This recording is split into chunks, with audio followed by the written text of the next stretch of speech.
Salut, j'espère que vous allez bien. Donc, on va passer à la prochaine étape qui est la validation en copie, comme je l'avais spécifié avant. Donc, vous avez déjà suivi la vidéo, vous êtes déjà un peu acclimaté de la façon dont on l'utilise. Donc, je ne vais pas tout réécrire. J'ai laissé nos inputs qui sont déjà préparés ici. Le bouton avec un clic et la validation comme il faut. Le bouton, la fonction submit qui fait son travail. Et puis, nos inputs ici. Donc, on va utiliser la validation copie et on va voir après en fait à quoi elle sert. Donc supposons maintenant que vous avez le nom, vous demandez le nom de la personne. Donc ici je vais demander le nom de la personne, name, et je veux appliquer une certaine validation ici. Donc je vais profiter en même temps en plus de la validation copie, puisqu'il y a la validation min-length, max-length et d'autres validations qui sont disponibles ici. Mais on va profiter pour utiliser nous-mêmes notre propre validation en quelque sorte. Donc on veut que par exemple le nom commence par, on veut utiliser start with, on veut que le nom commence par P, c'est pas vraiment un cas réel, hein, on est juste en train de tester. Le nom commence par P, et puis on voudrait aussi peut-être que la longueur minimum aussi du nom soit 7. Voilà. Et on voudrait aussi que une fonction custom en quelque sorte, donc custom, donc la validation custom va nous remettre une valeur ici comme ceci, dans laquelle on va valider et puis au final retourner soit true ou bien false. Donc voilà qu'on a la valeur du name et ici je veux m'assurer que le nom que la personne va saisir ne soit pas 1, 2, 3, 4, 5, 6, 7. Voilà.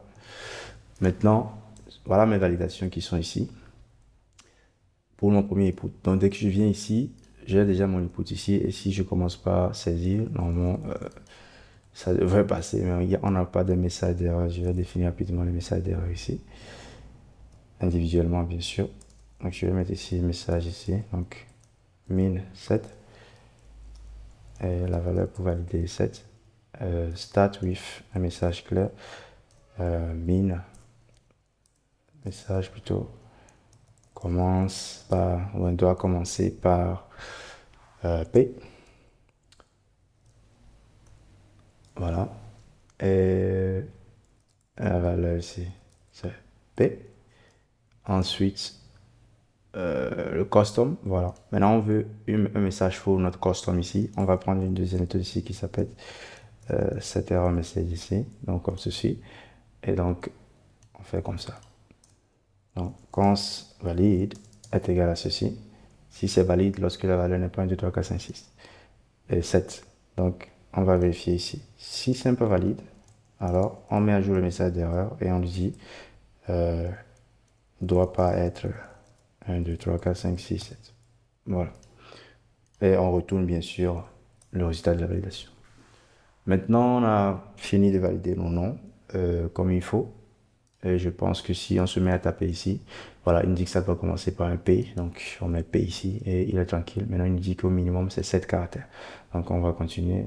2, 3, 4, 5, 6, 7. Voilà. Maintenant, il nous dit que c'est valide. Puisqu'on lui a dit, notre validation consomme a dit que la valeur ne doit pas être 1, 2, 3, 4, 5, 6, 7 en quelque sorte. Donc, si je tape ici, je récupère mon nom, ce que la personne a saisi. Maintenant, si je commence par taper 1, 2, 3, 4, 5, 6, 7, déjà, ça ne va même pas passer parce que le star lui fait déjà en train de bloquer les choses. Donc, disons qu'on va faire en sorte que ça commence par 1 ici. Voilà. Donc, ça commence par 1, mais ça ne doit pas être 1, 2, 3, 4, 5, 6, 7. Voilà. Donc, dès qu'on a tapé ce que ça ne devait pas être au niveau de la fonction custom, l'autre message d'erreur ici, c'est affiché. Donc, ne doit pas être 1, 2, 3, 4, 5, 6, 7. Et si on revient, on diminue, voilà. L'ancienne validation est automatiquement appliquée qui nous dit qu'au minimum, ça doit être aussi 7 caractères. Donc, mais seulement, ça ne doit pas être 1, 2, 3, 4, 5, 6, 7. Donc voilà, lorsqu'on est ici, 5, 6, voilà, 9, ça passe. 5, 6, 7, ça ne passe pas. Donc voilà pour le premier cas. Le deuxième cas maintenant concernant la validation copy même. Désolé, j'ai utilisé notre validation. Donc on va utiliser maintenant un deuxième input ici, qui est ici, comme ceci. Et son nom c'est prénom, donc on va mettre first name, comme ceci. Maintenant, first name va être exactement la même chose que tout ce qu'on a écrit en haut. On veut exactement la même chose. Donc on va juste dire de copier cette validation. Donc je donne aussi une idée pour pouvoir copier. Donc je dis id name et je dis de copier name. De ce fait, lorsque je viens ici, Bon, je vais déjà commencer par afficher les labels ici, pour qu'on puisse déjà bien différencier les inputs. Donc, je vais mettre ici un petit div rapide, ip.label ici. Voilà. Maintenant, on a le name et le first name ici. Donc, je tape ici au niveau du name. Voilà, il me dit que ça doit commencer par 1. Je commence par 1. Et puis, voilà. Maintenant, ici, c'est valide. Mais le first name n'est pas valide. Alors, je commence ici. Il me dit aussi que lui aussi doit commencer par 1, puisqu'il a copié intégralement toutes les validations d'ici. Donc, si je commence 1, 2, 3, 4, 5, 6, 7, voilà, il me dit aussi qu'il doit pas être 1, 2, 3, 4, 5, 6, 7. Voilà. Donc, on peut copier la validation d'un input vers un autre input et il n'y a pas vraiment de limite. Je peux ajouter aussi un troisième input ici, comme ceci, qui est peut-être, on va juste donner un nom bizarre, hein, voilà, qui copie aussi name. Ça marchera aussi exactement pareil. Donc, 1, 2, 3, 4, 5, 6, 7. Et aussi, je pense que j'ai omis le 6. Voilà, il prend automatiquement la même valeur. On n'est pas aussi obligé de copier name à chaque fois. On peut toutefois copier aussi first name ici. Voilà, donc en copiant first name, on ne doit pas oublier de donner bien sûr l'idée de celui qu'on veut copier. Donc si on veut copier une propriété, on doit donner l'idée de la propriété, de l'input qu'on désire copier. Donc de ce fait, on copie first name ici. Donc comme je copiais, celui-ci a copié first name pendant que celui-ci a copié name. Donc tous sont en train de se copier les uns les autres sans aucun souci. Voilà, donc si je mets 1, 2, 3, 4, 5, 6, 7, voilà, ça passe. Maintenant, ce qui est encore plus cool, c'est que je peux ajouter ici un max length ici. Donc, je vais afficher un petit message ici. Donc, message pour lui. Maximum, maximum 9. Voilà.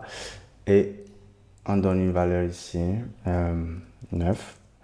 Maintenant, ce qui est très intéressant, c'est que au moment où cet input-là, DST, bon, je vais l'appeler test parce que le nom est un peu bizarre.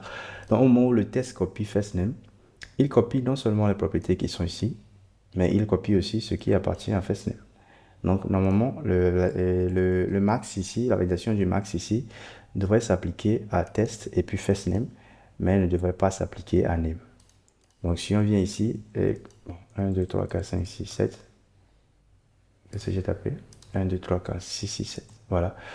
Voilà. Lui, il est bon dans son coin. Maintenant, le first name, on a 1, 2, 3, 4, 5, 6, 7. Voilà, qui me dit que ça doit pas être 5, 6, 7. Mais au moment, si on dépasse 9 caractères, voilà, il nous dit aussi que le max est 9. Mais par contre, ici, si on dépasse 9 caractères, il se tait, puisque cette validation ne lui appartient pas. Maintenant, au niveau du test qui copie le first name, si on dit 1, 2, 3, 4, 5, 6, 7, il hérite très bien de toutes les validations qui sont disponibles ici. Et en plus de cela, il doit normalement hériter aussi de la validation qu'il a copiée au niveau de first name. Donc, si je dépasse les 9 caractères, voilà, il hérite aussi de cette validation. Donc, c'est déjà très intéressant la façon dont on peut partager les validations les unes d'un input à un autre sans vraiment aucun souci. Maintenant, pour finir, le copy ici fonctionne de deux façons. Donc, premièrement, on copie tout. En copiant l'idée de cette façon, on copie absolument tout. Et la deuxième fois, on veut juste copier sauf certaines propriétés. Donc, supposons que je vais copier le first name, sauf qui copie bien sûr name, mais moi, je ne veux pas le custom au fait. Donc, je ne veux pas du custom, je veux juste le start puis faire le min-left. Moi, je ne veux pas du custom. Donc, du coup, au lieu de juste copier first name comme ceci, je passe plutôt un objet à copy et puis je lui dis copie-moi ce qui se trouve au niveau de first name, mais il faut omettre certaines choses ou ignorer certaines choses, donc avec le omit. Donc dans le omit, je vais lui dire de omettre le custom parce que je veux pas du custom, je veux juste le start with et puis le 1009. J'enregistre et normalement à ce niveau ici, si je tape 1, 2, 3, 4, 5, 6, 7, voilà, il se tait puisque le custom ne s'applique pas à lui. Par contre, il prend bien le start with parce que si je change ici, il me dit que ça doit commencer par 1. Il prend aussi le min length parce qu'au minimum, on doit avoir 7 caractères. Et il prend aussi le max length parce qu'il a pris le max au niveau du first name. Par contre, tout ce qui est custom, bon, voilà, c'est pas ses affaires. Ok, donc c'est tout pour le copy. Je peux, pour aller plus en profondeur, vous pouvez aller sur le GitHub de la librairie et puis essayer vraiment de voir vraiment tout ce qui est vraiment possible de faire avec cette librairie. Mais c'est déjà très, très, très intéressant. Bien sûr, si je fais submit, ça marche. Bon, essayer de rendre tout valide hein, pour essayer de faire un submit et de récupérer nos informations. Ok, c'est 6, 7. Ici, je mets. Ça doit commencer par 1. Voilà, je fais submit. Voilà, j'ai test qui a la valeur ici, j'ai first name qui a sa valeur, et puis j'ai name aussi qui a sa valeur. C'est tout simplement cool. Ok, à la prochaine.